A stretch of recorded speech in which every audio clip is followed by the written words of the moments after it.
I'm Caroline, I'm the maid of honor, and I'm also Laura's little sister.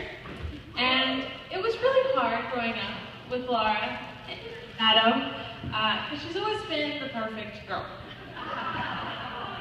She was always well behaved, she did her chores, cleaned her room. I'm pretty sure Laura had her closet organized by season and color by the time she was 8. Me, on the other hand, our whole family used to dedicate entire weekends just to excavate my room enough so that I could get out if there was a fire. That's a true story. She was always an easy keeper. She played tennis, and I chose horseback riding. I think my family probably spent a total of $10 on her tennis career, and yet my mom is still paying off the bill for one of my pair of riding boots.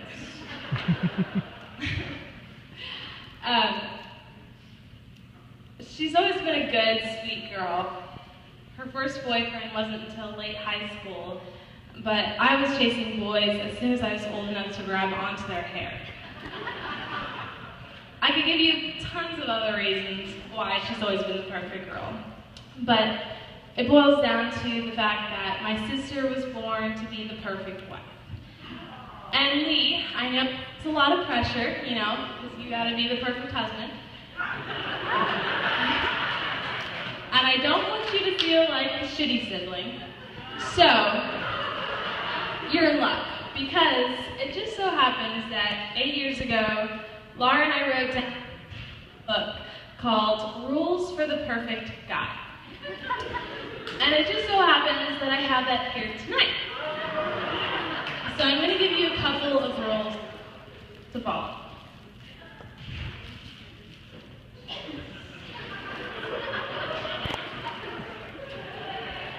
Rules for the book. Never tell anyone about the book.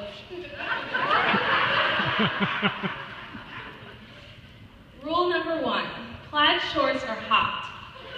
2 T's. Not pants, the shirt must match with the shorts, and no bulky shoes. It doesn't say anything here about plaid skirts.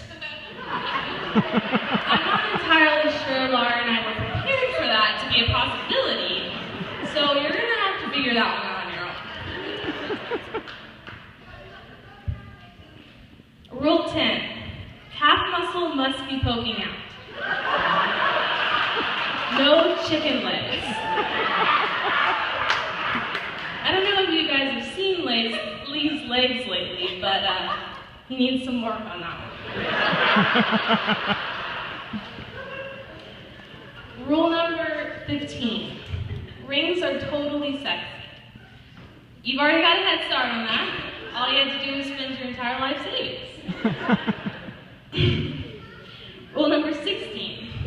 Don't pick your pimples to see how much pus will come out. Don't pop your girlfriend's pimples either. I'm not entirely sure why we thought this was a critical rule. I'm not sure how it came about. But if you ask me, true love is popping each other's pimples. Rule 17. Tall, dark, and handsome.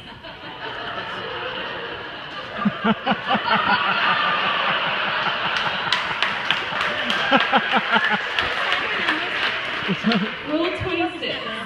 Socks and sandals are unacceptable. Triple underlined. This one's importantly, I tried to get Laura to agree to a prenup, including this, but she turned it down. And last but not least, Rule 29. If you get in a fight with her, it's usually your fault. Just apologize. There's a lot more, so I'm going to give that book to you for you to study later, maybe on your honeymoon. And I also printed out a couple copies for you guys to look at. It gets a little weird. At one point we get really specific about cutting your toenails, so just be prepared. And as a side note, if there's anybody, single men under 30, that meet these qualifications, we should meet in case this one over here doesn't work out.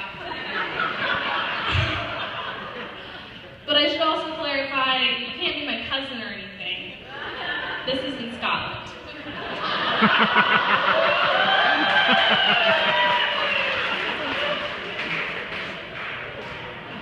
So I make jokes and kid around, but the truth is, you don't have to have a perfect marriage to have a happy one.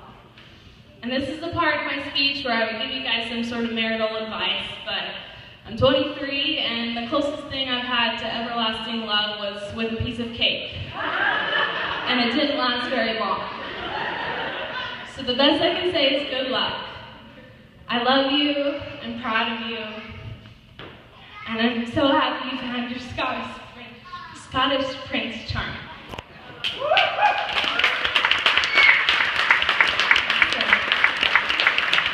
Let's all raise our glasses to a plaid shorts full, sock-free sandal, shameless pimple-popping, tall, dark, and handsome marriage.